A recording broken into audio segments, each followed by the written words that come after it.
전 재산 5만 원이 전부인 한 대학생이 길에서 쓰러진 낯선 할머니를 위해 그 돈을 모두 썼습니다. 그런데 다음 날 그의 허름한 자취방 앞에 검은색 고급 세단이 멈춰 서고 놀라운 이야기가 시작되죠. 과연 이 모든 일의 진실은 무엇일까요? 이 이야기가 마음에 드셨다면 구독과 좋아요 부탁드리고 주변 분들에게도 많이 공유해 주세요. 그럼 평범한 청년 민혁의 삶을 뒤흔든 특별한 만남 속으로 함께 떠나보겠습니다. 엄마, 제발 그러지 마세요. 저는 괜찮습니다. 그 돈은 부모님 건강을 위해 쓰세요. 강민혁, 23살의 연세대학교 경영학과 3학년 학생은 다른 또래들과는 조금 다른 하루를 시작했습니다. 매일 새벽 6시 누구보다 일찍 하루를 열어야 했죠. 새벽 편의점 아르바이트를 마치고 나면 곧장 학교로 향해 수업을 듣고 오후에는 학원 아이들을 가르치는 과외를 했습니다. 해가 저물면 다시 편의점으로 돌아가 야간 근무를 이어갔죠. 서울 마포구 망원동의 낡은 다세대 주택 3층, 창문 하나 없는 5평 남짓한 원룸이 민혁의 보금자리였습니다. 월세 35만 원짜리 방은 한낮에도 어둑어둑했고 낡은 싱크대 옆 작은 냉장고 안에는 라면 한 봉지와 계란 몇 개, 그리고 우유 한 팩이 전부였습니다. 그의 부모님은 경기도 이천에서 작은 채소 농장을 운영하셨죠. 토마토와 상추를 기르는 아버지와 동네, 마트에서 계산일을 하시는 어머니의 수입만으로는 민혁의 서울 생활비를 감당하기 버거웠습니다. 민혁은 그 사실을 너무도 잘 알았기에 부모님께 손 벌리기보다는 스스로 해결하려 애썼습니다. 어머니의 걱정스러운 전화를 받을 때마다 그는 늘 괜찮아요라고 답했지만 사실은 끼니를 거르는 날이 부지기수였습니다. 그날도 민혁은 새벽 3시부터 7시까지 편의점 야간 근무를 마치고 학교로 향했습니다. 지하철 2호선 홍대 입구역에서 신촌역까지는 한 정거장이었지만 민혁에게는 그 짧은 구간의 교통비조차 아까운 형편이었죠. 그래서 그는 늘 걷는 것을 택했습니다. 오전 수업을 마치고 스마트폰을 확인해 보니 어머니에게서 문자가 와 있었습니다. 민혁아, 이번 달 용돈 조금이라도 보내줄게. 농장 수입이 생각보다 괜찮았어. 민혁은 황급히 전화를 걸었습니다. 엄마 안 돼요. 저 정말 괜찮아요. 그 돈으로 엄마 아빠 몸보신하세요. 어머니는 민혁이 얼마나 힘들게 지내는지 알지 못하셨죠. 괜찮다고는 하지만 엄마가 모를 줄 아니? 몸 챙기는 걸 가장 우선으로 해라. 전화를 끊고 나면 민혁의 마음은 늘 무거웠습니다. 부모님의 사랑을 느끼면서도 한편으로는 자신 때문에 고생하시는 것 같아 죄송한 마음이 들었죠. 은행 앱을 켜 잔고를 확인하니 5만 2천 원. 내일 월세를 내고 나면 거의 바닥이 날 금액이었습니다. 다음 편의점 아르바이트 급여는 다음 주에나 들어올 예정이었죠. 민혁은 한숨을 쉬며 휴대폰을 주머니에 넣었습니다. 오후 과외라도 제대로 해서 과외비를 받아야겠어. 중학교 2학년 학생에게 수학을 가르치는 일은 시간당 2만 원을 받을 수 있었습니다. 그런데 바로 그때였습니다. 앞에서 천천히 걷던 박영자 할머니 한 분이 갑자기 비틀거리기 시작하더니 그대로 인도 위로 쓰러지는 것이었습니다. 70대 후반쯤으로 보이는 할머니는 검은색의 낡은 옷을 입고 계셨고 들고 계신 가방도 오래된 것처럼 보였죠. 할머니, 민혁은 반사적으로 할머니에게 달려갔습니다. 할머니는 의식을 잃은 상태였고 얼굴은 창백했습니다. 이마에는 식은땀이 맺혀 있었고 호흡도 가빠 보였죠. 민혁이 할머니를 살피고 있을 때 주변으로 사람들이 하나둘씩 모여들기 시작했습니다. 하지만 대부분은 호기심 어린 눈으로 구경만 할 뿐 적극적으로 나서는 사람은 없었습니다. 뭔 일이야? 할머니가 쓰러지셨나 봐. 어떡하지? 119 불러야 하는 거 아니야? 사람들은 웅성거리기만 했습니다. 민혁은 답답한 마음에 소리쳤습니다. 누구 119 좀 불러주세요. 빨리요. 그제야 한 중년 남성이 스마트폰을 꺼내 신고를 했습니다. 구급차가 올 때까지는 시간이 걸릴 것 같았습니다. 민혁은 할머니의 손목을 잡고 맥박을 확인했습니다. 다행히 맥박은 뛰고 있었지만 매우 약했습니다. 할머니의 손은 얼음장처럼 차가웠죠. 할머니, 괜찮으세요? 제 말 들리세요? 아무런 반응이 없었습니다. 민혁은 자신의 겉옷을 벗어 할머니께 덮어드렸습니다. 그리고 할머니의 가방에서 신분증이나 비상연락처를 찾아보려 했지만 가방 안에는 지갑과 약봉지 몇 개, 그리고 낡은 수첩만 들어 있었습니다. 10분 정도 지나서야 구급차 사이렌 소리가 들렸습니다. 성동구 한양대학교병원 응급구조사 2명이 달려와 할머니의 상태를 확인했습니다. 의식은 없고 혈압이 많이 떨어져 있네요. 바로 병원으로 이송해야겠습니다. 응급구조사들이 할머니를 들것에 옮기면서 주변을 둘러봤습니다. 보호자가 계신가요? 사람들은 서로를 바라볼 뿐 아무도 대답하지 않았습니다. 민혁도 잠시 망설였습니다. 과외 시간이 1시간 후로 다가오고 있었고 병원에 가면 최소 몇 시간은 걸릴 것 같았거든요. 과외를 빠지면 그날 받을 수 있는 6만 원을 포기해야 했습니다. 하지만 할머니의 창백한 얼굴을 보니 그냥 둘 수가 없었습니다. 제가 같이 가겠습니다. 응급구조사가 민혁을 쳐다봤습니다. 할머니와 어떤 관계세요? 아니, 그냥 할머니가 쓰러지시는 걸 봐서요. 아, 그러시군요. 그럼 같이 가주시면 도움이 될 것 같습니다. 민혁은 과외 학생 어머니께 급히 전화를 걸어 오늘 수업을 취소해야 한다고 말씀드렸습니다. 다행히 이해해 주셨지만 민혁의 마음은 복잡했습니다. 구급차 안에서 응급구조사는 할머니의 활력 징후를 계속 체크했습니다. 민혁은 조용히 할머니의 회복을 빌었습니다. 할머니의 손을 잡고 있으니 조금씩 따뜻해지는 것 같았죠.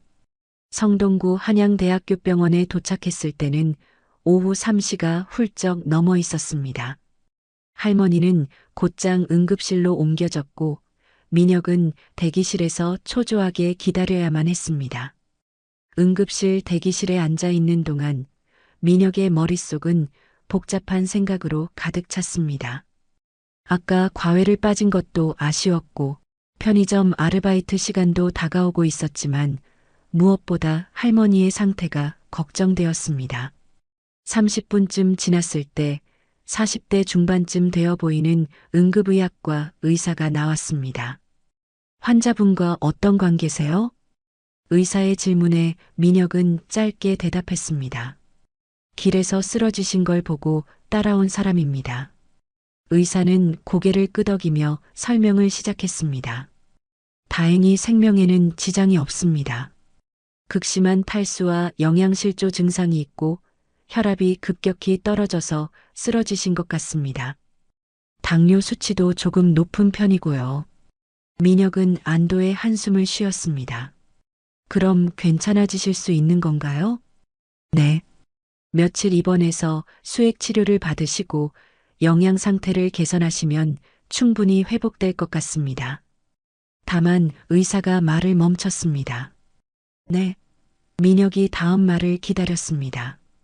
보호자가 없으시면 입원 수속이 좀 복잡할 수 있습니다. 그리고 일단 지금까지의 응급 처치비부터 결제하셔야 합니다. 얼마나 나왔나요? 민혁의 목소리가 조심스러웠습니다. 48,000원입니다. 민혁의 마음이 무거워졌습니다. 자신의 전 재산 52,000원 중 거의 대부분을 써야 하는 상황이었습니다. 하지만 이미 할머니가 치료를 받으신 상황에서 결제를 안 할 수는 없었죠. 민혁은 계산대로 가서 지갑을 꺼냈습니다. 구겨진 10,000원짜리 지폐 5장과 잔돈들이 전부였습니다. 손이 조금 떨렸지만 그는 망설임 없이 돈을 건넸습니다. 48,000원 결제 완료되었습니다. 영수증 드릴게요. 계산을 마치고 지갑을 확인해 보니 4,000원 남짓 남아 있었습니다. 집에 가는 지하철비로도 부족한 금액이었지만 민혁은 후회하지 않았습니다. 그때 간호사가 다가와 밝은 목소리로 말했습니다. 할머니께서 의식을 찾으셨어요. 보러 가시겠어요? 민혁은 급히 응급처치실로 향했습니다. 할머니는 침대에 누워 계셨는데 아직 많이 약해 보였지만 눈을 뜨고 계셨습니다. 할머니, 기분은 어떠세요? 할머니는 민혁을 보더니 희미하게 미소를 지으셨습니다. 고맙구나, 젊은이. 내가 나를 병원에 데려다 준 거니? 네.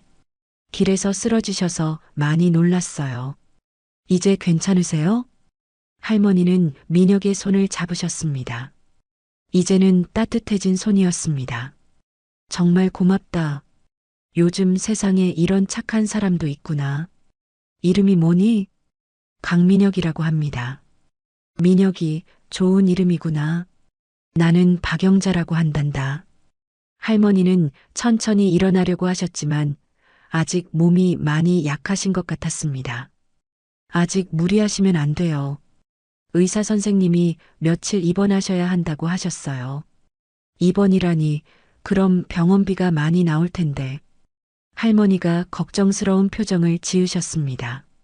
민혁은 할머니를 안심시켜 드리려 했습니다. 걱정 마세요. 가족분들께 연락을 드리면 될 것 같은데요. 가족이라고 해봤자 아들 하나뿐인데 그 아이도 바쁜 사람이라서 할머니는 마지못해 아들의 연락처를 알려주셨습니다. 민혁이 전화를 걸어봤지만 계속 통화 중이었습니다. 1시간 넘게 계속 시도해봤지만 연결되지 않았죠. 저녁 6시가 되어서야 겨우 연결되었습니다. 여보세요? 안녕하세요. 박영자 할머니의 아드님이시죠? 할머니께서 쓰러지셔서 지금 한양대학교병원 응급실에 계십니다. 어머니가요? 어떻게 쓰러지셨는데요? 상대방의 목소리에서는 놀라움보다는 귀찮음이 더 느껴졌습니다. 길에서 갑자기 쓰러지셔서 의사 선생님 말씀으로는 탈수와 영양실조 때문이라고 하시는데 며칠 입원하셔야 할 것 같습니다. 아, 그렇군요. 그런데 저는 지금 중요한 해외 출장 중이라서요. 일주일 후에나 돌아갈 수 있을 것 같은데. 민혁은 어이가 없었습니다. 어머니가 병원에 계신다는데 그런 반응이라니. 그래도 어머니께서 많이 위험한 상황이셨는데. 위험하다고 하셨나요? 생명에는 지장이 없다고 하지 않으셨어요? 그렇긴 하지만. 그럼 괜찮네요. 어차피 어머니는 혼자 계시는 것도 익숙하시고 병원에서 잘 돌봐주실 거 아니에요? 제가 돌아가면 그때 병원비 정리하겠습니다. 그리고는 일방적으로 전화를 끊어버렸습니다. 민혁은 할머니께 무슨 말씀을 드려야 할지 막막했습니다.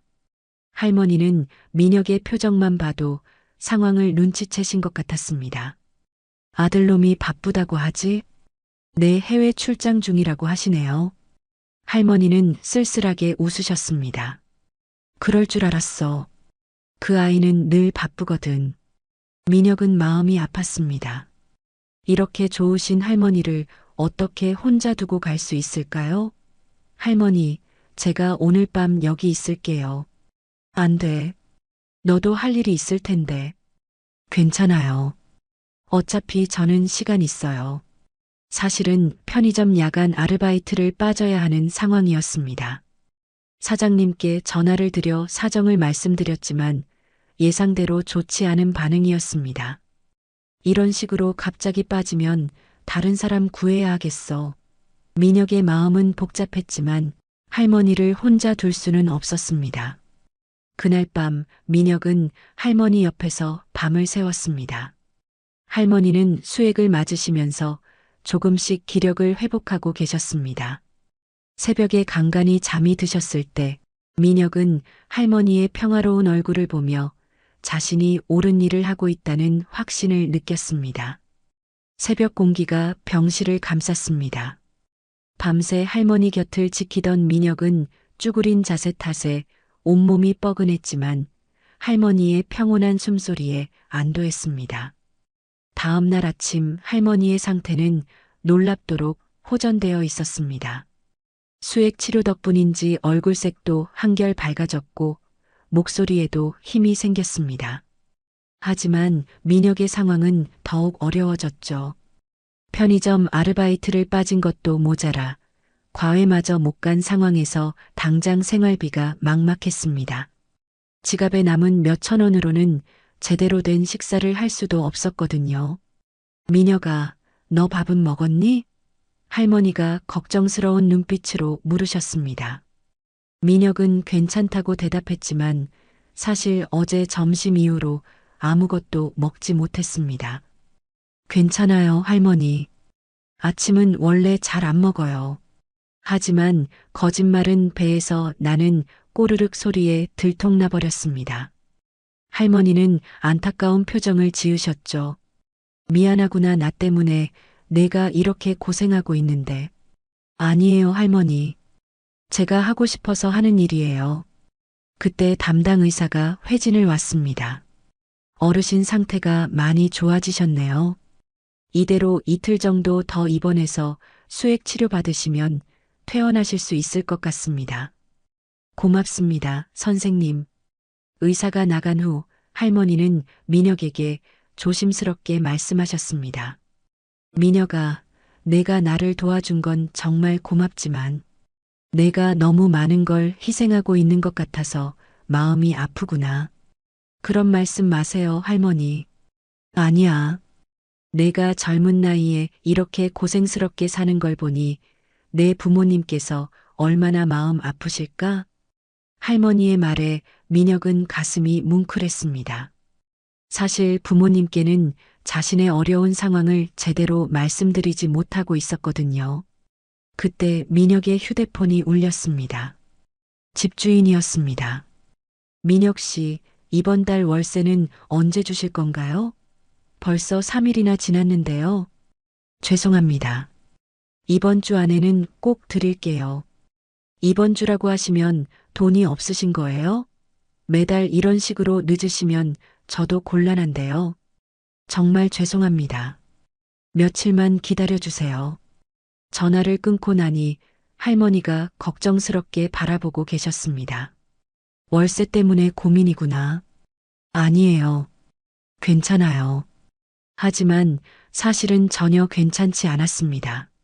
35만 원의 월세를 내려면 편의점 아르바이트 급여가 들어와야 하는데 지금 상황으로는 언제 받을 수 있을지 알 수 없었죠. 오후가 되자 또 다른 전화가 걸려왔습니다. 과외 학생의 어머니였습니다. 선생님, 어제 갑자기 수업을 취소하셔서 혹시 앞으로도 계속 이런 일이 있을까요? 아이가 다음 주에 시험이 있어서 다른 선생님을 알아봐야 하나 싶어서요. 민혁은 당황했습니다. 과외는 민혁에게 유일한 안정적인 수입원이었거든요. 아니에요. 어제는 정말 급한 일이 있어서 앞으로는 그런 일 없을 거예요. 그럼 다행이네요. 그런데 어제 빠진 수업 때문에 진도가 밀렸으니까 이번 주에 보강 수업 한 번 더 해주실 수 있나요? 네, 물론이죠. 전화를 끊고 나니 할머니가 미안한 표정으로 바라보고 계셨습니다. 나 때문에 내가 일을 못하게 되는구나. 아니에요, 할머니. 제가 알아서 할 일이에요. 그때 간호사가 들어와서 말했습니다. 보호자분, 입원비 중간 정산을 해야 하는데요. 지금까지 60만 원 정도 나왔습니다. 민혁은 깜짝 놀랐습니다. 60만 원이라니 자신에게는 상상도 할 수 없는 큰 돈이었습니다. 아들이 출장 중이라서 언제쯤 될까요? 퇴원하실 때까지는 정산하셔야 합니다. 총 100만 원 정도 예상되거든요. 간호사가 나간 후 할머니는 깊은 한숨을 쉬셨습니다. 100만 원이라니 나 같은 늙은이 때문에. 할머니, 그런 말씀 마세요. 건강이 가장 중요한 거예요. 하지만 민혁도 마음이 무거웠습니다. 할머니의 아들은 일주일 후에나 돌아온다고 했는데 그때까지 병원비를 어떻게 해결해야 할지 막막했죠.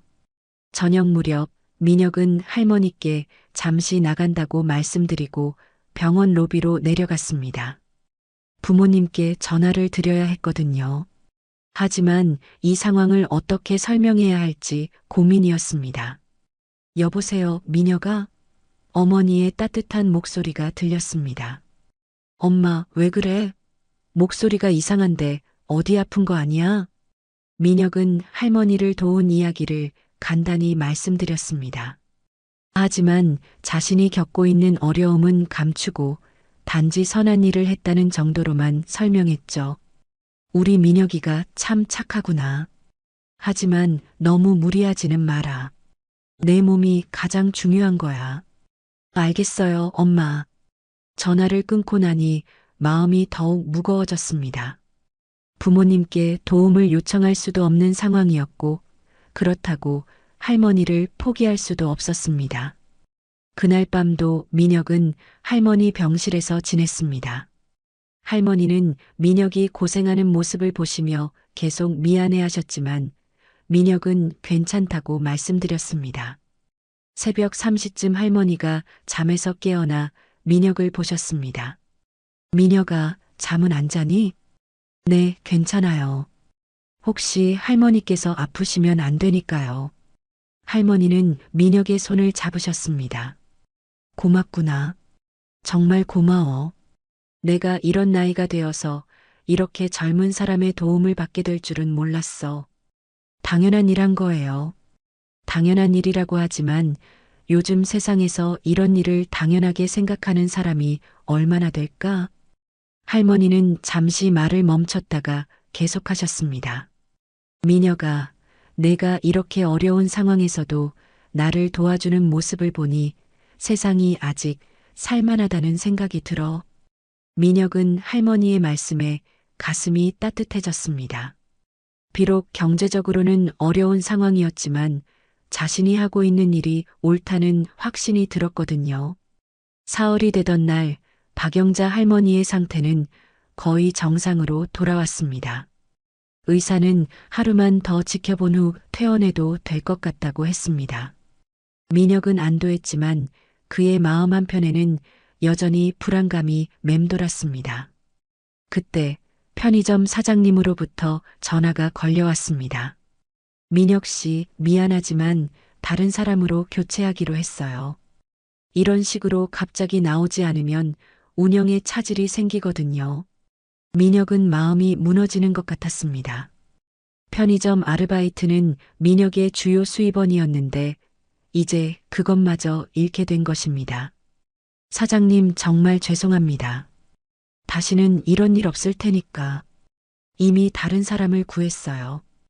다음에 자리가 생기면 연락드릴게요. 전화를 끊고 나니 앞이 캄캄했습니다. 월세도 못 낸 상황에서 수입마저 끊어진다면 정말 어떻게 해야 할지 막막했습니다. 할머니는 민혁의 표정을 보고 무슨 일인지 눈치채신 것 같았습니다. 무슨 일이야? 안 좋은 일이 생겼니? 민혁은 괜찮다고 말씀드렸지만 할머니의 걱정스러운 눈빛을 피할 수는 없었습니다. 사흘이 지나고 드디어 할머니가 퇴원할 수 있게 되었습니다. 의사는 완전히 회복되셨다며 퇴원 허가를 내주었죠. 하지만 퇴원 수속을 위해서는 입원비 전액을 결제해야 했습니다. 총 95만 원이라는 큰 금액이었습니다. 할머니의 아들은 여전히 연락이 되지 않았고 할머니는 걱정이 많으셨습니다. 민혁아, 정말 미안하구나. 내가 나를 도와준 건데 오히려 내게 짐만 지우고. 할머니, 그런 말씀 마세요. 아드님께서 돌아오시면 해결될 일이에요. 민혁은 병원 직원과 상의해서 일단 할머니를 모시고 집으로 가기로 했습니다. 병원비는 나중에 정산하기로 하고요. 할머니가 사시는 곳은 강남구 도곡동의 한 오래된 연립주택이었습니다. 3층 건물의 2층에 있는 작은 집이었는데 외관은 평범했지만 내부는 깔끔하게 정리되어 있었습니다. 여기가 할머니 댁이세요? 그래. 아들이 더 좋은 곳으로 이사하자고 하는데 나는 이런 곳이 편해. 집안에는 오래된 가구들이 있었지만 모든 것이 정성스럽게 관리되고 있었습니다. 거실 한쪽에는 책들이 가지런히 꽂혀 있었고 벽에는 가족 사진들이 걸려 있었습니다. 미녀가 앉아라. 차라도 한 잔 대접하고 싶은데. 할머니는 부엌으로 가셔서 물을 끓이기 시작하셨습니다. 민혁은 거실을 둘러보며 할머니의 삶의 흔적들을 발견할 수 있었습니다. 사진 속에는 젊은 시절의 할머니와 할아버지, 그리고 어린 아들의 모습이 있었죠. 할머니, 사진 속 분이 할아버지세요? 그래. 벌써 돌아가신 지 10년이 되었어. 참 좋은 사람이었는데 할머니의 목소리에는 그리움이 묻어났습니다. 아드님은 어떤 일을 하세요? 사업을 해. 꽤 잘 되는 모양이야. 하지만 너무 바빠서 자주 보지는 못하지. 할머니가 차를 가져오시며 계속 말씀하셨습니다. 사실 그 아이가 더 좋은 곳에서 살라고 하는데 나는 이런 평범한 곳이 좋더라고. 이웃들도 좋고 시장도 가깝고 민혁은 할머니의 소박한 삶의 철학에 감동받았습니다. 물질적인 풍요보다는 마음의 평안을 더 중요하게 생각하시는 것 같았거든요. 차를 마시며 이야기를 나누는 동안 할머니는 민혁에게 자신의 과거 이야기를 들려주셨습니다. 내가 젊었을 때는 정말 가난했어. 6.25 전쟁 직후라 모든 게 부족했지. 하루 한 끼 먹기도 어려웠어. 정말 힘드셨겠어요. 그런데 그때 많은 분들이 도와주셨어. 옆집 아주머니는 김치를 나눠주셨고, 동네 아저씨는 일자리를 소개해 주시고, 그런 도움들이 있었기에 살아올 수 있었지. 할머니는 잠시 말을 멈췄다가 계속하셨습니다. 그래서 여유가 생긴 후에는 항상 어려운 사람들을 도우려고 했어. 그게 받은 은혜를 갚는 길이라고 생각했거든. 정말 훌륭하신 마음이세요. 하지만 요즘 사람들은 조금 달라진 것 같아.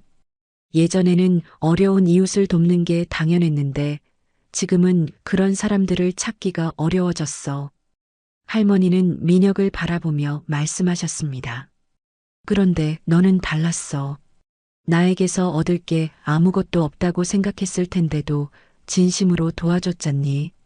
민혁은 부끄러워서 고개를 숙였습니다. 저는 그냥 당연한 일을 했을 뿐이에요.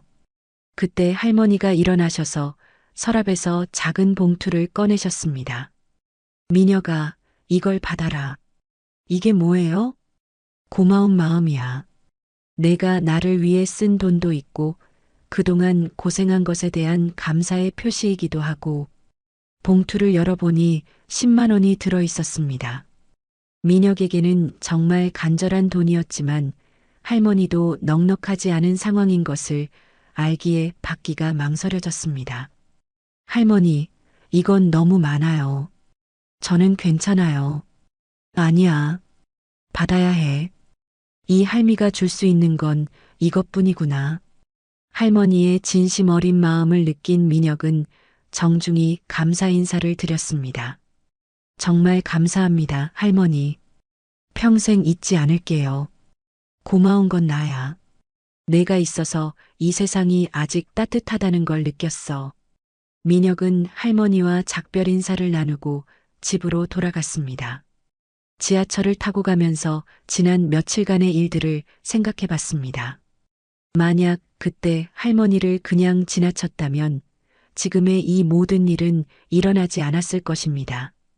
민혁은 봉투 안에 돈을 꺼내봤습니다. 10만 원이라는 금액도 감사했지만 그보다 더 큰 의미는 할머니의 진심이었습니다.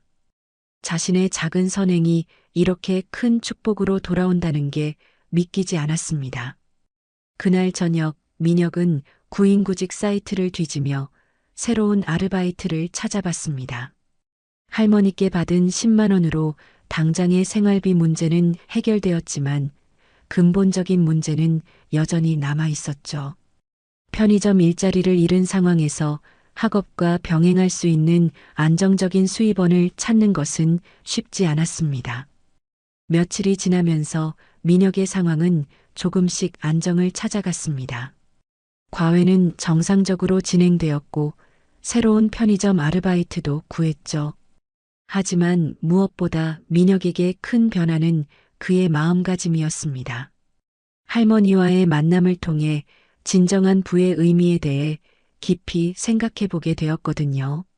그로부터 일주일이 지났습니다. 민혁은 새로운 편의점에서 아르바이트를 시작했고 과외도 꾸준히 하고 있었습니다. 할머니와는 가끔 안부 전화를 주고받았는데 할머니는 건강을 완전히 회복하신 것 같았습니다. 어느 화요일 오후 민혁은 자취방에서 다음날 있을 중간고사 공부를 하고 있었습니다. 경영학 교재를 펼쳐놓고 열심히 읽고 있는데 아래층에서 누군가 계단을 올라오는 소리가 들렸습니다. 그런데 그 발소리가 평소와 달랐습니다. 딱딱한 구두 소리였는데 이 낡은 건물에 사는 사람들이 신을 만한 신발은 아니었죠. 민혁은 잠시 궁금해하면서도 다시 공부에 집중했습니다. 똑똑. 누군가 문을 두드리는 소리가 들렸습니다. 민혁은 고개를 들었습니다. 택배나 음식 배달을 시킨 것도 없었는데 누가 찾아온 걸까요? 누구세요? 강민혁 학생이시죠? 잠깐 뵐 수 있을까요? 낯선 남성의 목소리였습니다. 정중하면서도 품격이 느껴지는 말투였죠. 민혁은 조심스럽게 문을 열었습니다. 밖에는 깔끔한 정장을 입은 40대 중반의 남성이 서 있었습니다. 고급스러운 수트에 반짝이는 구두, 그리고 손에는 명품 브랜드 가방을 들고 있었습니다. 그의 뒤로는 검은색 벤츠가 보였는데 이 동네에서는 절대 볼 수 없는 고급 차량이었습니다. 저는 연합법무법인의 최우진 변호사라고 합니다. 남성은 정중하게 명함을 건네며 자신을 소개했습니다. 명함을 받아본 민혁은 더욱 놀랐습니다. 연합법무법인은 국내 최고 수준의 로펌 중 하나였거든요. 혹시 일주일 전에 박영자 할머니를 도와주신 분이 맞으신가요? 민혁은 깜짝 놀랐습니다. 할머니에게 무슨 일이라도 생긴 건가 걱정이 앞섰죠. 네, 맞습니다. 할머니께 무슨 일이라도 생기신 건가요? 아닙니다. 할머니께서는 건강하게 잘 지내고 계십니다. 다만 할머니께서 저에게 당신을 꼭 찾아보라고 하셔서 왔습니다. 최 변호사는 민혁을 찬찬히 살펴봤습니다. 그리고는 미소를 지으며 말했습니다. 혹시 안에서 이야기해도 될까요? 할머니께서 당신에게 꼭 전하고 싶은 말씀이 있으시다고 해서요. 민혁은 당황했습니다. 자신의 작은 원룸에 이런 고급스러운 분을 모시기가 부끄러웠거든요. 하지만 어쩔 수 없었습니다. 들어오세요. 좁은 곳이라 죄송합니다. 최 변호사는 방 안을 둘러보며 들어왔습니다. 5평 남짓한 원룸에는 책상, 침대, 그리고 작은 냉장고가 전부였습니다. 라면 용기와 교과서들이 여기저기 놓여 있었죠. 앉으세요. 민혁이 의자를 권하자 최 변호사는 정중하게 앉았습니다. 그리고 가방에서 서류 봉투를 꺼냈습니다. 먼저 할머니께서 당신께 깊은 감사를 표하고 계신다는 말씀을 전해드립니다. 그리고 지난번에 제대로 감사 표현을 하지 못했다고 많이 미안해하고 계세요. 아닙니다. 할머니께서 이미 충분히 최 변호사는 손을 들어 민혁의 말을 제지했습니다. 잠깐만요. 혹시 박영자 할머니가 어떤 분인지 정확히 알고 계십니까? 민혁은 고개를 저었습니다. 할머니에 대해서는 혼자 사시고 아들이 바쁜 사업가라는 것 정도밖에 몰랐거든요. 최 변호사는 책상 위에 신문 스크랩을 올려놓았습니다. 거기에는 한성그룹 창립 50주년 기념식이라는 제목의 기사와 함께 할머니의 사진이 크게 실려 있었습니다. 박영자 할머니는 한성그룹 박성훈 회장님의 어머님이십니다. 민혁은 입이 벌어졌습니다. 한성그룹이라니 국내 10대 대기업 중 하나였습니다. 건설, 유통, 금융, IT까지 손대지 않는 분야가 없는 거대한 기업이었죠. 직원만 해도 10만 명이 넘는 대기업이었습니다. 그럼 할머니께서는? 네, 맞습니다. 한성그룹 총수 일가의 최고 어른이세요. 민혁은 현실감이 없었습니다. 자신이 도운 평범해 보이던 할머니가 그런 대단한 분이었다니. 그런데 왜 할머니께서 그런 평범한 곳에서? 할머니께서는 평소에 소박한 생활을 좋아하세요. 화려한 저택보다는 일반 사람들과 함께 사는 평범한 생활을 선호하시거든요. 그래서 회장님께서도 할머니의 뜻을 존중해서 그렇게 살도록 해드리고 있습니다. 최 변호사는 계속 설명했습니다. 사실 할머니께서는 평소에도 어려운 사람들을 많이 도우십니다. 길에서 노숙자를 만나면 도움을 주시고 어려운 이웃이 있으면 몰래 후원을 해주시기도 하죠. 그렇구나. 하지만 대부분의 사람들은 할머니의 진짜 신분을 모르고 겉모습만 보고 판단합니다. 할머니가 수수한 옷을 입고 계시니까 별로 도움이 안 될 거라고 생각하거나 아예 모른 척하고 지나가는 경우가 많았죠. 민혁은 그제야 이해가 되기 시작했습니다. 할머니가 병원에서 자신에게 그렇게 고마워하셨던 이유를 말이죠. 할머니께서는 말씀하셨습니다. 평생 많은 사람들을 도왔지만 정작 자신이 어려울 때 진심으로 걱정해주고 도와준 사람은 당신이 처음이었다고 하시더군요. 최 변호사는 잠시 말을 멈췄다가 계속했습니다. 그것도 할머니로부터 얻을 게 아무것도 없다고 생각하는 상황에서 자신보다 훨씬 어려운 상황에 있으면서도 말이죠. 민혁은 눈시울이 뜨거워졌습니다. 자신은 그저 당연한 일을 했을 뿐인데 할머니께서 그렇게 생각해 주신다니 감동이었습니다. 할머니께서 당신의 상황을 알아보셨습니다. 최우진 변호사는 또 다른 서류를 꺼냈습니다. 연세대학교 경영학과 3학년, 이천에서 농사를 짓는 부모님을 두고 있고 각종 아르바이트로 학비와 생활비를 벌고 있다고 하시더군요. 민혁은 깜짝 놀랐습니다. 할머니께 그런 개인적인 이야기까지 자세히 한 기억은 없었거든요. 병원에서 할머니를 돌보는 사흘 동안 당신이 얼마나 어려운 상황인지 할머니께서 다 보셨습니다. 제대로 된 식사도 못하고 아르바이트도 빠지면서 할머니를 돌봤다는 걸 말이죠. 최 변호사는 다시 가방에서 두꺼운 봉투를 꺼냈습니다. 할머니께서 작은 감사의 표시라고 하시면서 이걸 전해달라고 하셨습니다. 민혁은 봉투를 받았습니다. 생각보다 상당히 두꺼웠죠. 안에 뭐가 들어있는지 궁금했지만 바로 열어보기는 망설여졌습니다. 이게 뭐예요? 500만 원입니다. 할머니께서 당신이 받은 도움에 비하면 정말 작은 금액이라고 하시더군요. 민혁은 손이 떨렸습니다. 500만 원이라니 자신에게는 상상도 할 수 없는 큰 돈이었습니다. 지금까지 모은 돈을 다 합쳐도 이 정도 금액은 만져본 적이 없었거든요. 아니에요. 이건 너무 큰 돈이에요. 저는 당연한 일을 한 것뿐인데 할머니께서 그런 반응을 보일 거라고 하시더군요. 최 변호사는 웃으며 말했습니다. 그래서 이것도 준비하셨습니다. 최 변호사는 이번에는 정식 서류를 꺼냈습니다. 공식 문서처럼 보이는 두꺼운 파일이었죠.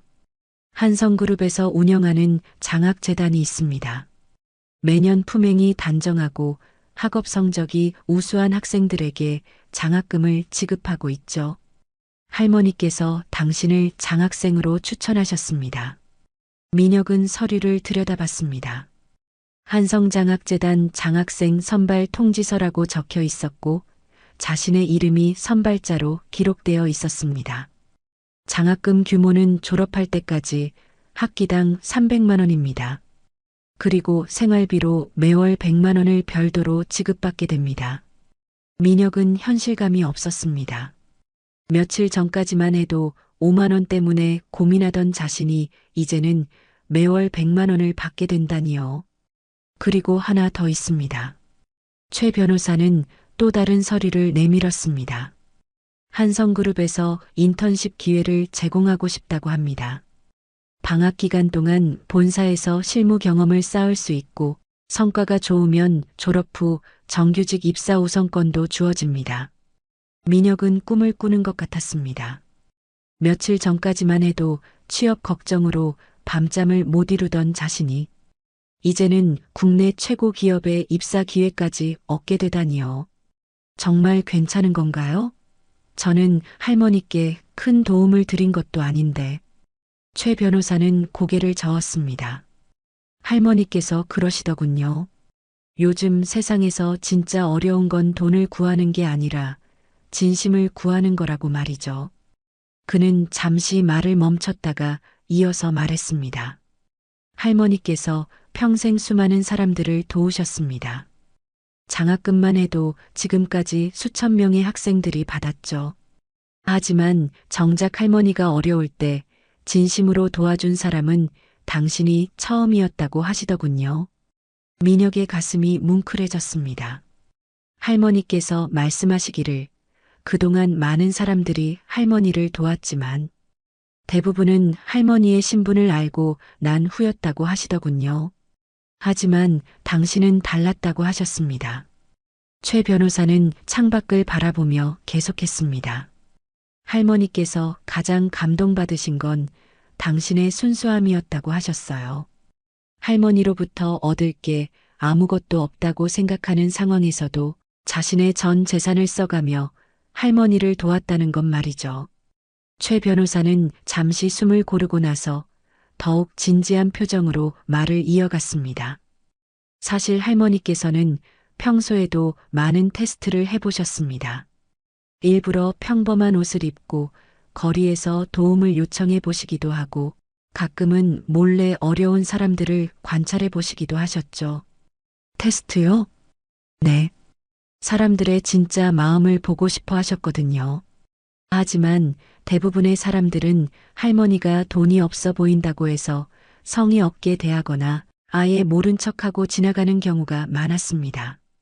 민혁은 할머니가 그런 경험들을 하셨다는 것에 마음이 아팠습니다. 특히 젊은 사람들은 더욱 그랬다고 하시더군요. 자기 일로도 바쁜데 남의 일까지 신경 쓸 여유가 없다고 생각하는 것 같다고 하셨어요. 최 변호사는 민혁을 바라보며 미소를 지었습니다. 그런데 당신은 완전히 달랐습니다. 과외도 빠지고 아르바이트도 그만두면서까지 할머니를 돌봤잖아요. 할머니께서 그런 모습을 보시고 정말 감동받으셨다고 하시더군요. 저는 정말 그냥 아닙니다. 할머니께서 특히 감동받으신 부분이 있어요. 당신이 병원비를 내실 때 망설이지 않으셨다는 거예요. 전 재산이나 다름없는 돈이었는데도 말이죠. 최 변호사는 가방에서 또 다른 서류를 꺼냈습니다. 그리고 이것도 있습니다. 한성그룹에서 운영하는 해외 연수 프로그램이에요. 졸업 전에 미국이나 유럽의 유명 대학에서 6개월간 연수를 받을 수 있는 기회입니다. 민혁은 또 한 번 놀랐습니다. 해외 연수라니 꿈에서나 생각해 볼 수 있는 기회였습니다. 이것까지 정말 받아도 되는 건가요? 물론입니다. 할머니께서 당신의 미래를 정말 걱정하고 계세요. 좋은 인재가 되어서 사회에 기여하기를 바라시거든요. 최 변호사는 잠시 말을 멈췄다가 진지한 표정으로 계속했습니다. 할머니께서 이런 말씀을 하시더군요. 돈은 언제든 벌 수 있지만 진심은 돈으로 살 수 없다고 말이죠. 할머니께서 그런 말씀을, 네. 그리고 덧붙이시기를 당신 같은 사람이야말로 진정한 리더가 될 수 있다고 하시더군요. 돈이나 권력이 아니라 진심으로 사람들을 이끌 수 있는 리더 말이에요. 민혁은 할머니의 그런 믿음이 감사하면서도 부담스러웠습니다. 제가 그런 사람이 될 수 있을까요? 할머니께서는 확신하고 계세요. 당신이 보여준 그 마음이면 충분하다고 하시더군요. 최 변호사는 명함을 건네며 말했습니다. 할머니께서 당신을 직접 만나고 싶어 하십니다. 언제 시간이 되시면 연락을 주세요. 그리고 이건 제 명함인데 앞으로 필요한 게 있으면 언제든 연락하세요. 정말 감사합니다. 꿈만 같아요. 꿈이 아닙니다. 당신이 받을 자격이 있는 것들이에요. 변호사가 떠난 후 민혁은 혼자 앉아서 며칠 전의 일들을 생각해 봤습니다. 만약 그때 할머니를 그냥 지나쳤다면 지금의 이 모든 일은 일어나지 않았을 것입니다. 민혁은 봉투 안에 돈을 꺼내봤습니다. 500만 원이라는 거액이었지만 그보다 더 큰 의미는 할머니의 마음이었습니다. 자신의 작은 선행이 이렇게 큰 축복으로 돌아온다는 게 믿기지 않았습니다. 그날 저녁 민혁은 부모님께 전화를 드렸습니다. 엄마, 좋은 일이 생겼어요. 무슨 일이야? 목소리가 이상한데 어디 아픈 거 아니니? 민혁은 장학금을 받게 된 이야기를 간단히 말씀드렸습니다.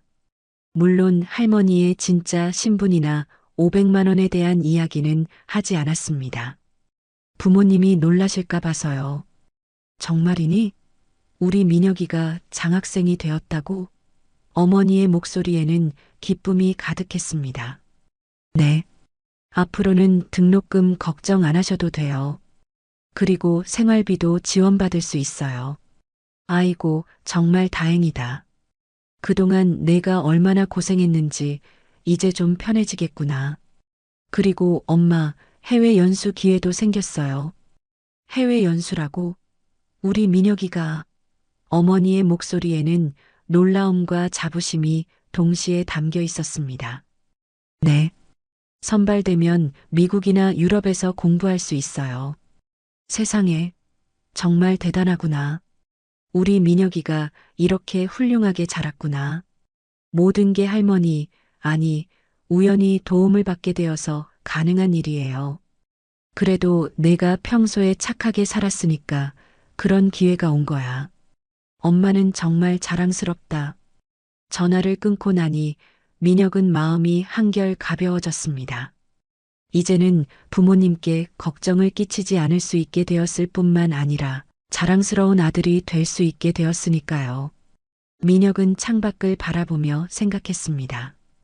불과 일주일 전만 해도 전 재산 5만 원으로 하루하루를 버티던 자신이 이제는 이런 기회들을 얻게 되다니 정말 인생은 예측할 수 없는 것 같았습니다. 하지만 무엇보다 감사한 건 할머니의 마음이었습니다. 단순히 돈이나 기회를 주신 것이 아니라 자신의 마음을 알아봐 주셨다는 것이었죠. 며칠 후 민혁은 최우진 변호사에게 연락을 취해 할머니를 만나 뵙고 싶다고 말했습니다. 할머니께 직접 감사 인사를 드리고 싶었을 뿐만 아니라 앞으로 어떻게 살아가야 할지에 대한 조언도 구하고 싶었거든요. 일주일 후 민혁은 할머니를 만나러 갔습니다. 이번에는 최 변호사가 안내해주는 강남 도곡동의 고급 주택가였습니다. 하지만 예상과 달리 화려한 대저택은 아니었습니다. 품격은 있지만 소박한 2층 단독주택이었죠. 집 앞에는 작은 정원이 있었고 정성스럽게 가꾼 꽃들이 아름답게 피어 있었습니다. 대문도 웅장하거나 화려하지 않고 소박한 나무 문이었습니다. 어서 와라, 민혁아. 할머니는 현관에서 민혁을 반갑게 맞아주셨습니다. 병원에서 배웠을 때보다 훨씬 건강해 보이셨고 얼굴에는 밝은 미소가 가득했습니다. 집에서 편안하게 계시는 모습이 정말 평화로워 보였죠. 할머니, 안녕하세요. 그동안 잘 지내셨어요? 그래. 내 덕분에 건강해졌어. 들어와. 할머니는 민혁의 손을 잡고 거실로 이끌었습니다. 거실은 고급스럽지만 과하지 않게 꾸며져 있었습니다.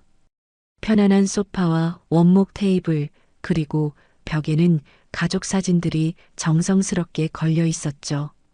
가장 눈에 띄는 것은 식탁에 정성스럽게 차려진 음식들이었습니다. 불고기, 갈비찜, 나물 반찬들, 미역국까지 정말 푸짐한 상차림이었습니다. 마치 명절에 가족이 모였을 때처럼 풍성했죠. 할머니, 이렇게 준비하실 필요 없었는데. 아니야. 우리 민혁이 오는데 이 정도는 해야지. 많이 먹어라. 그동안 제대로 못 먹었을 텐데. 할머니의 음성에는 진심 어린 애정이 가득했습니다. 마치 오랫동안 만나지 못한 손자를 대하는 것 같았죠. 민혁은 할머니와 함께 식사를 하면서 많은 이야기를 나눴습니다. 할머니는 자신의 인생 이야기를 자세히 들려주셨는데 그 중에서도 젊은 시절에 가난했던 경험담이 특히 인상 깊었습니다. 내가 20살쯤 되었을 때는 정말 가난했단다. 6.25 전쟁이 끝난 직후라 모든 게 부족했어. 하루 한 끼 먹기도 어려웠고 입을 옷도 변변치 않았지. 할머니의 목소리에는 그때 힘들었던 기억이 묻어났습니다. 정말 힘드셨겠어요. 그런데 그때 정말 많은 분들이 도와주셨어. 옆집 할머니는 김치를 나눠주시고 동네 아저씨는 일거리를 소개해 주시고 심지어 길에서 만난 낯선 사람도 도움을 주시는 경우가 있었어. 할머니는 잠시 추억에 잠겨 있다가 계속 말씀하셨습니다. 그런 도움들이 있었기에 살아올 수 있었어. 그래서 내가 여유가 생긴 후에는 항상 어려운 사람들을 도우려고 했단다. 그게 받은 은혜를 갚는 길이라고 생각했거든. 정말 훌륭하신 마음이세요. 하지만 세상이 많이 변했어. 예전에는 이웃을 돕는 게 당연했는데 지금은 사람들이 각자 살기 바쁘다 보니 그런 여유가 없어진 것 같아. 할머니는 창밖을 바라보며 말을 이었습니다. 특히 요즘 젊은 사람들은 더욱 그래. 경쟁이 치열하고 생활이 어려우니까 남을 돌아볼 여유가 없는 거지. 할머니는 민혁을 바라보며 말씀하셨습니다. 그런데 너는 달랐어. 요즘 젊은 사람들은 자기 일로도 바쁜데 너는 낯선 할머니를 위해 그렇게 많은 걸 희생했잖니? 민혁은 부끄러워서 고개를 숙였습니다. 저는 그냥 당연한 일을 했을 뿐이에요. 당연한 일이라고? 그런데 그 당연한 일을 하는 사람이 얼마나 될까? 할머니는 잠시 말을 멈췄다가 계속하셨습니다. 내가 평생 많은 사람들을 도왔지만 정작 내가 어려울 때 진심으로 걱정해 준 사람은 너였단다. 그것도 나에게서 얻을 게 아무것도 없다고 생각하면서 말이야. 할머니의 말씀에 민혁은 가슴이 뭉클해졌습니다. 할머니께서 주신 도움이 너무 큰데 제가 뭘 했다고. 아니야. 내가 나에게 준 건 돈으로 살 수 없는 거였어. 내 진심 말이야. 요즘 세상에서 돈은 있어도 진심은 찾기 어려워. 너는 나에게 진심을 줬어. 할머니는 민혁의 손을 잡으셨습니다. 내가 너에게 준 돈이나 기회들, 그게 전부가 아니란다. 진짜 선물은 내가 나에게 준 거야. 제가요? 그래. 내가 나에게 준 건 따뜻한 마음이었어. 돈으로도 권력으로도 살 수 없는 가장 귀한 것 말이야. 할머니는 잠시 말을 멈췄다가 계속하셨습니다. 민혁아, 내가 내게 해주고 싶은 이야기가 있어. 할머니는 일어나셔서 서재로 민혁을 이끌었습니다. 서재에는 수많은 책들이 가지런히 정리되어 있었고 한쪽 벽에는 각종 상장과 감사패들이 진열되어 있었습니다. 이 상들은 뭐예요? 그냥 자선 활동하면서 받은 것들이야. 하지만 이런 상들보다 더 소중한 게 있어. 할머니는 책상 서랍에서 두꺼운 앨범을 꺼내셨습니다. 이게 뭐예요? 내가 도왔던 사람들의 사진과 편지들이야. 앨범을 펼쳐보니 정말 많은 사진들과 편지들이 있었습니다. 장학금을 받고 의사가 된 학생, 사업에 성공한 청년, 가족을 돌보며 열심히 살아가는 사람들의 모습들이었죠. 정말 많은 분들을 도우셨네요. 그래, 수십 년 동안 많은 사람들을 도왔어. 하지만 이 중에서 나를 진심으로 걱정해 준 사람은 할머니는 마지막 페이지를 넘기셨습니다. 거기에는 병원에서 찍은 민혁의 사진이 있었습니다. 너뿐이었어. 민혁은 감동으로 말을 잇지 못했습니다.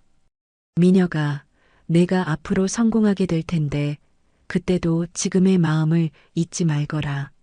진정한 부는 얼마나 많이 가지느냐가 아니라 얼마나 많이 나눌 수 있느냐에 달려 있어.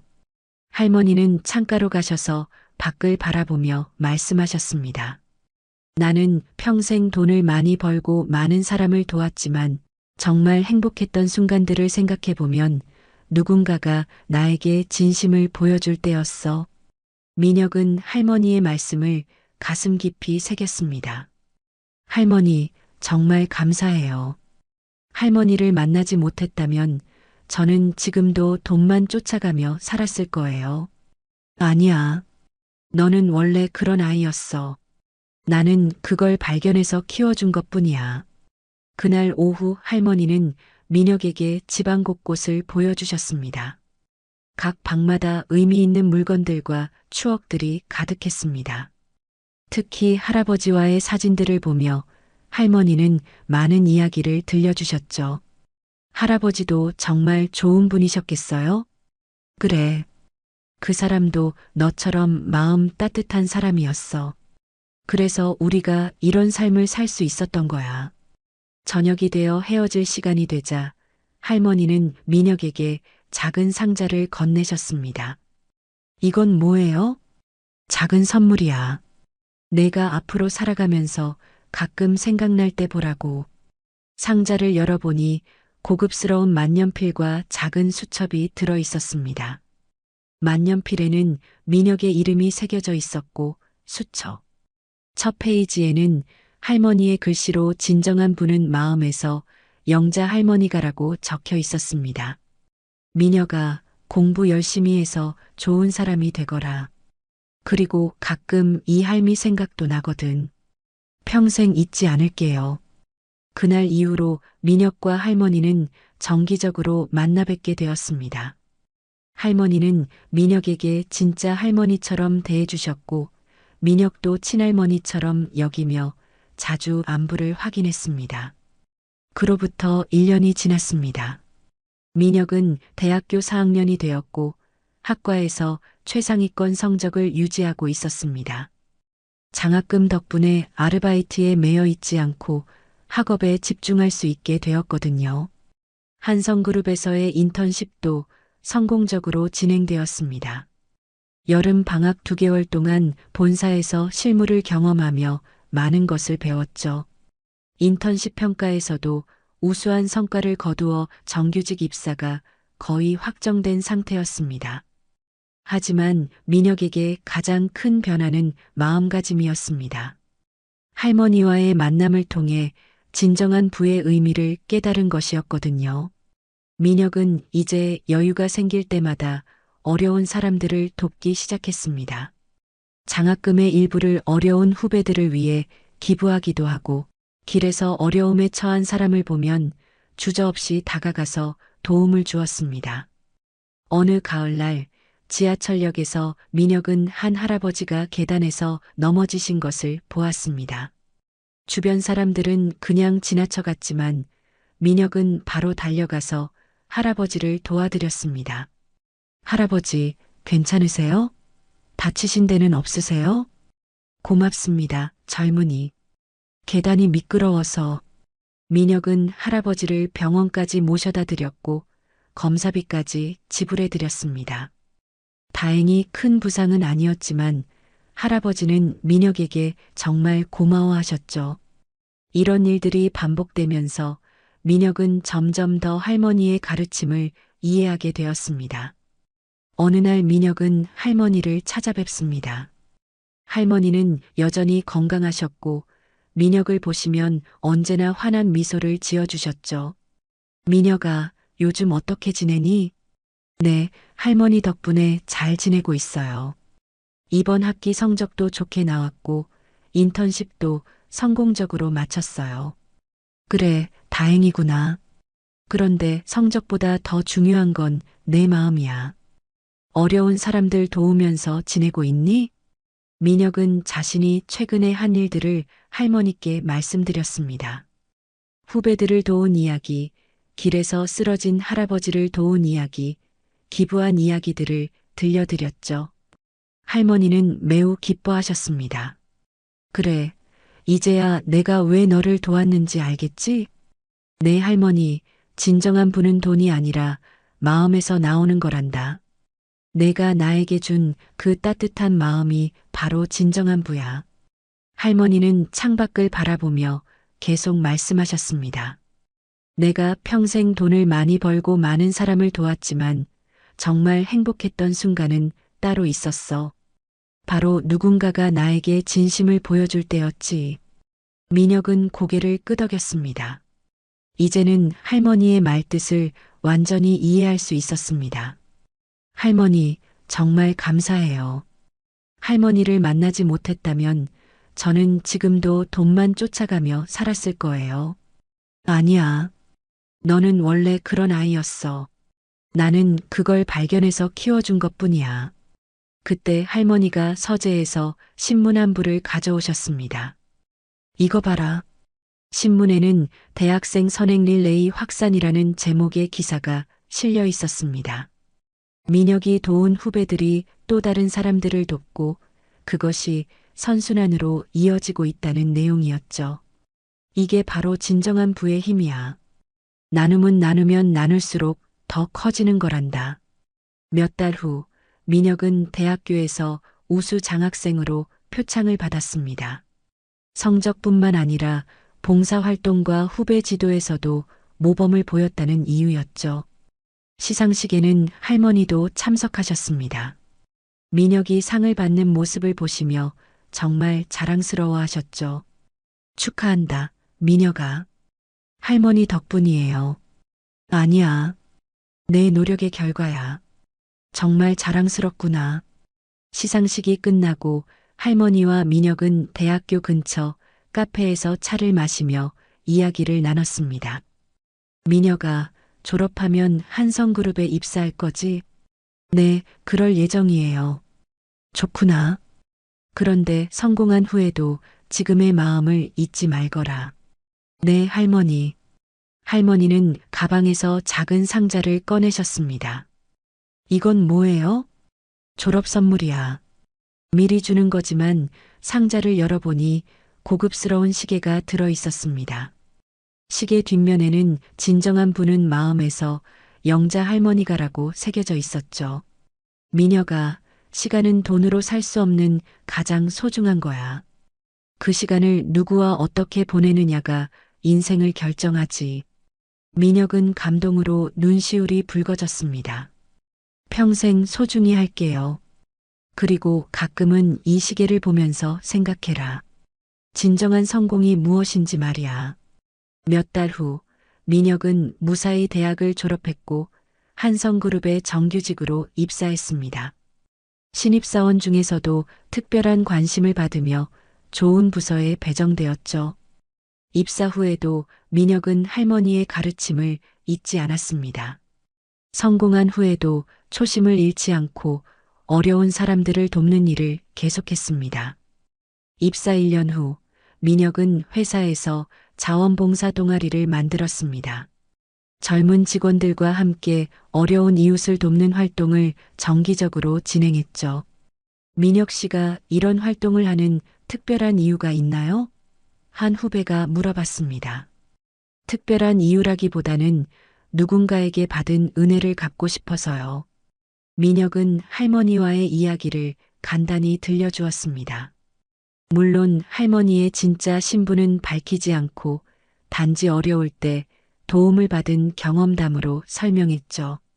우와, 정말 멋진 이야기네요. 저도 그런 마음으로 살고 싶어요. 진정한 성공은 얼마나 많이 가지느냐가 아니라 얼마나 많이 나누느냐에 달려 있다고 생각해요.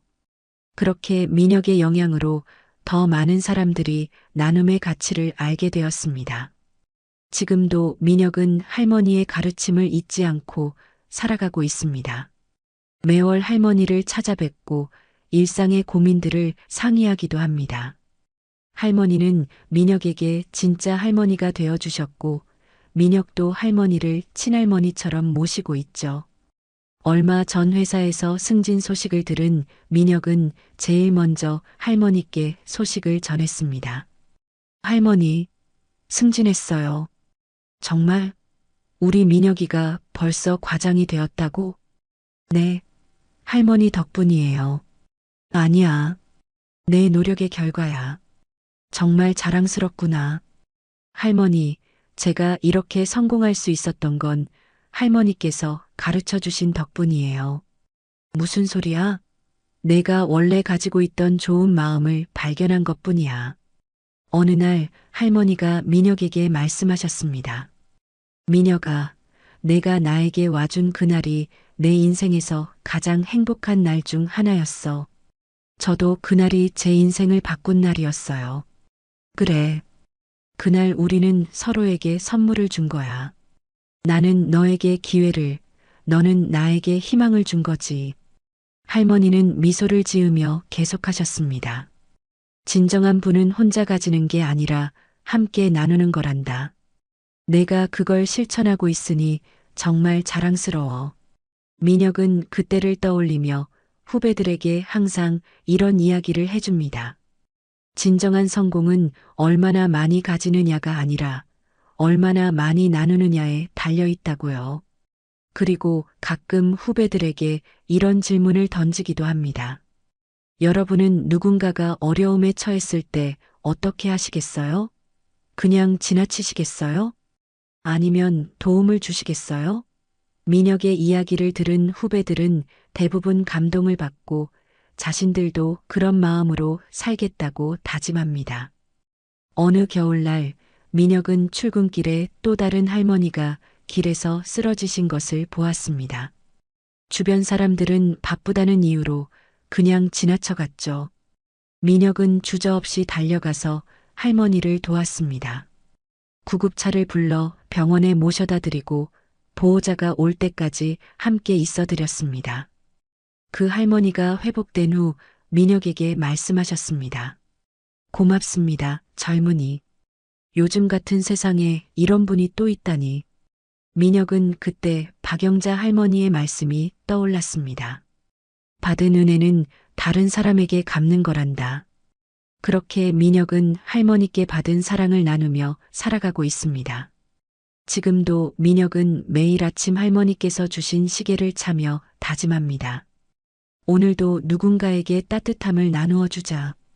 그리고 퇴근 후에는 할머니께서 주신 수첩의 하루를 되돌아보며 글을 씁니다. 오늘 나는 누군가에게 도움이 되었을까? 진정한 부를 나누며 살았을까? 여러분은 어떻게 생각하시나요? 만약 여러분이 민혁과 같은 상황에 놓인다면 어떤 선택을 하시겠어요? 그리고 사람을 만날 때 무엇을 먼저 보시나요? 겉모습일까요? 아니면 그 사람의 마음일까요? 진정한 부는 통장 잔고에 있는 숫자가 아니라 우리가 얼마나 많은 사람들과 따뜻함을 나누었는가에 있는 것은 아닐까요?